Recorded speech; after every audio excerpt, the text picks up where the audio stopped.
Happy Monday, all. Hopefully, you are hanging out and relaxing at this 12:37 hour here on our Monday, the third one in August. Unfortunately, we are talking severe storms. Now, we talked about this a little bit yesterday on our restream, but today we're just gonna kind of do an overview of what to expect. I just want everyone to remember that, it's kind of that time of the year where we have these strong to severe weather events, but oftentimes it's not widespread across the entire area. But the storms that do develop will pack a punch. Now, when you step outside right now, it feels like we've done a complete 180 from where we were yesterday morning. We saw a lot of sunshine, low humidity. This morning, it's been pretty cloudy in spots with some sunshine peeking through. And of course, the humidity feels like it just smacked you in the face. That, of course, is ahead of this next storm system. And that humidity and that daytime heating is going to allow for a few of these strong storms to develop. Now, if you haven't already, I would go to the WCNC Charlotte website or mobile app and watch Chief Meteorologist Brad Panovich's mobile weather vlog that he puts out. Has great information, even more than here. But the goal of this is to give you kind of an overview of what he was talking about, but also to answer your questions. So if you have any questions that you want to know, please feel free to leave them here, and I'll try to answer as many of them as I can. So the current situation that we have across the area, of course, is we have a lot of low level moisture coming in from the Atlantic and from the south. And then on the other side there, we have a northwesterly wind, and that's kind of shoving some of those storms you can see already developing into the mountains and foothills way above the atmosphere, while we have all that low level moisture to the south. All of that humidity, all of that warmth is going to allow for, of course, some of these strong storms to develop. Now, this cold front here to our north, that's kind of our trigger here, and that's going to allow for some of these storms that develop to become strong at times. You can kind of see that the front is working its way slowly down closer to the mountains, which is one of the reasons why we're already starting to see a few thunderstorms there. Let's see if our graphics want to turn. There we go. Sorry about that, folks. So what do we have out there right now? Well, we have a few storms already developing actually toward the mountains and foothills. Now, this heavy rain that's been kind of working its way through Ashe County is starting to provide some of those storms popping up. I've seen a few lightning strikes associated with these storms near Chestnut Hill there. And then you can see up toward portions of Ashe, Watauga, and Avery counties, we have a few more storms on the way. Now, a little bit of a sprinkle activity there down south toward Lancaster, parts of Chesterfield counties, but that's pretty much all we're seeing right now. The storms down south towards South Carolina are pretty much driven right by the daytime heating, but it's the storms up to the north, closer to the mountains, that are starting to get ahead of that front. Now, I mentioned a second ago that it really is humid out there right now. I mean, look at these emojis. I like using these a lot in the morning because it's just a really good representation of what the dew points, right, make us feel like. So yesterday, Saturday, we were smiling because the humidity was low.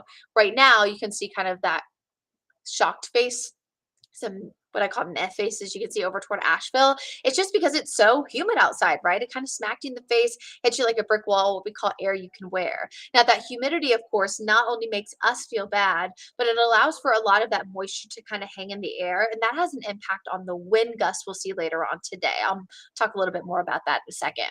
But of course, we have the humidity, we have the trigger with that cold front. We also have the warmth. Temperatures across the Piedmont already reaching the lower to middle 80s for most spots. We have some areas still in the mid to upper 70s, but it is still warm and humid enough for some of these storms to develop. And of course, in some spots across our area, especially southwest of Charlotte, we are still a little bit what we call drier than normal on the U.S. Drought Monitor. But other areas, especially along the metro and down south, we actually have seen a decent amount of rain. It's taking care of a lot of that drought. So for those of you who maybe have already seen a lot of rain, you don't want a lot more, right, for your lawns out there right now. So if you live in an area like that that's maybe seen a lot of rain, or even maybe is a low-lying region, you just want to watch out, of course, for that localized flooding. So here's kind of the setup and how I kind of expect the day to go. So we're seeing, of course, the storms in the mountains right now. And as we approach 2 o'clock, I think a few more will be working their way through the mountains and foothills. As we get closer to about 4 or 5 p.m., these will be moving closer to the Charlotte area, closer to the northern Piedmont, and they'll be blowing up a little bit more. It is important to note that these storms aren't going to be that perfect squall line where we oftentimes see a line of storms as a cold front moves in. We'll have some storms kind of lurched together there, kind of locked in together. But you can see in this particular screenshot here at 5 o'clock from one of our models, we have lots of really heavy rain.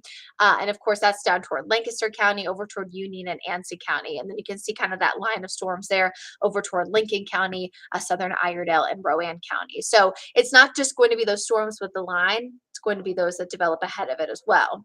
Now, for the Piedmont, for the Charlotte metro area, it's between about 4 to 9 p.m. that you'll see your highest risk there for strong to even severe storms. That doesn't mean you couldn't see a storm outside of that time frame. That's just going to be that severe storm time frame. As you can see, by 8 o'clock, we see more of those storms working their way down south toward the southern Piedmont and toward the Sandhills, and see even some storms lingering even at that point up toward the mountains and foothills. So it's just going to be one of those days where we see our primary risk there for strong to severe storms in the afternoon and evening between that time frame 4 to 9. But we really need to keep an eye on the sky pretty much any time this afternoon, as it is of course 12:43 at this hour, and we're already watching some storms developing toward the mountains. Now, what are our primary impacts as we go throughout the day? Well, heavy rain leading to some localized flooding. I mentioned that a second ago. We're also going to see what's called a moderate risk there for downburst winds. So that's just not those typical gusty winds in excess of 60 miles an hour. The downburst winds are the ones that, we see a lot of heavy rain and a lot of moisture in the atmosphere. So, of course, the clouds get really heavy too. And when you see that heavy rain, oftentimes what happens is we see a lot of that kind of shoved toward the ground. And then, of course, it's the spreading out at the bottom once it hits the ground that allows for those downbursts to kind of develop and become a little bit more aggressive. So that's what we're talking about when we refer to downburst winds. A downburst can be anywhere between 60 to up toward 120 miles an hour. During some of these summer storms or even spring severe weather events that we've tracked over the last year here in the Charlotte area, the maximum winds I've seen closer to about 75 to 80. But I mean, it still can provide significant damage. So we really want to focus in on those downburst winds potential. And of course, that moderate risk there for some isolated flash flooding. The frequent lightning, of course, right, with those typical afternoon storms. Something that we haven't seen in quite some time is see this low risk there for a tornado. Recently, we have had a lot of these spring severe weather events that have really focused in right only on the winds and the lightning and the heavy rain. This one, though, because we have the cold front trigger kind of adding to it, that'll allow for additional spin, what we call cape value spin in the atmosphere there. And it's that lift, that spin, that instability that's going to spark up that small risk there for a spin up. Again, we haven't seen this in quite some time, so I just want everyone to kind of be on guard. Remember, though, the tornado risk is very low still, but not zero. So it's not like there's going to be an outbreak. We just want everyone to kind of keep an eye on things, especially if you see storms develop in your area. We say it a lot, but a great tool to have is the WCNC Charlotte mobile app. With that, you're able to, of course, track the storms in real time with us. You can get the latest forecast from our team and also get alerts if you choose to do so if you turn on those location services in your backyard. And oftentimes, when we talk about damaging winds too, just a quick note here, wind actually causes about 90% of our severe weather damage here in the Carolinas. Oftentimes, straight line wind damage can actually be mistaken for tornado damage. So winds are a lot more common to cause our damage here locally than even a quick spin up. Oftentimes, that's, again, only about 10% or so of the time. And sometimes that damage can just be caused by heavy rain. So just remember, wind is a big impact here. And essentially what happens, right, is we have that evaporative cooling, right, in the storm. It shoves all of that rain, like I mentioned, closer to the ground. That shoves out all that spreading out at the bottom of the ground, allows for those winds to get much more aggressive, especially when we have a saturated ground already. It can topple trees and things of that nature because it's a kind of a localized damaging wind event. Oftentimes we refer to those also as a microburst. Now, hail is a low risk today. We could see some hail up to about an inch, which is a quarter. That is the severe weather criteria. Also, with some of these wind events, sometimes we can get, or hail events that is, we can get maybe a penny size, a little bit smaller, even up toward an inch and a half, but it's not going to be baseball size, tennis ball size kind of event. So of course that's positive news, looking ahead to that. But if you really want to be safe, maybe you oftentimes park your car on the street, but you have an option to put it in a carport or in a garage. You could do that just in case. We, of course, also, besides just wind and hail, want to look at some of that rotation situation that I was talking about a second ago. So Let's see, here we go. Okay, rotation tracks.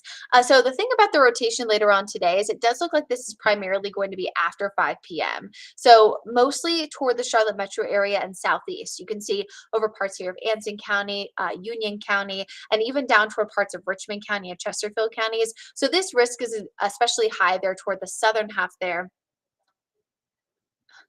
Kira saying, I swear I have an umbrella over my neighborhood. We rarely get the rain or the thunderstorms. This year, more than past years, but it seems to miss us a lot. Could just be dependent on where you live, but we definitely don't have a widespread event today, Kira, but we do have those isolated storms possible. So, of course, these rotation tracks, just a good reminder, right, that models are guidance, they're not gospel, but this is kind of the area around the Charlotte metro area and southeast that will especially be watching for some of those rotating storms there as we hit the second half of the evening hours. So future cast rotation again, primarily between about 5 to 9 later on tonight. Let's see if we can get these graphics to advance. Here we go. Sometimes there's a bit of a connectivity issue with the storms over there. Up, so you can see, there we go. By about 11 o'clock, most of that does look to wrap up. Now, here's the positive news as we look ahead to the rest of the week. If you're like myself and you like summertime, right? But sometimes you just want a little bit of a break from the 90s. We're in the mid 80s today with the storms coming in. And then actually behind the storm system, we're actually going to drop to some highs in the upper 70s and lower 80s. Now, it doesn't mean we're going to be rain free and we're not going to see that low humidity like what we had this past weekend. But even as it's going to be sticky outside, at least we're not going to be also dealing right with the oppressive heat. And we'll keep a few showers possible in the forecast, but those will be especially prevalent kind of toward the end of the week. In fact, I've been looking at the short-term models, and it looks like Tuesday and Wednesday, we're really only going to see a spotty shower or a storm or two there. So it's not going to be a widespread risk there for any kind of storms the rest of the week. So just to kind of wrap things up here, we have a strong to severe storm possibility across the Charlotte area today, main time frame between about 4 to 9 p.m. Heavy rain and even some damaging downburst winds are our primary impacts. But because we are under a moderate risk here for some of those events, and we do have a cold front moving in, that additional spin in the atmosphere will keep a very low risk here for an isolated tornado. So we'll be keeping a close eye on that for you throughout the day. Again, if you haven't already, watch Brad's vlog that's over on our website, WCNC.com, and the WCNC Charlotte mobile app. And if you are going to be out and about today and you want a way to get alerts, you got to download that app too. You can have all of the forecasts here from the WCNC Charlotte weather team right in the palm of your hand.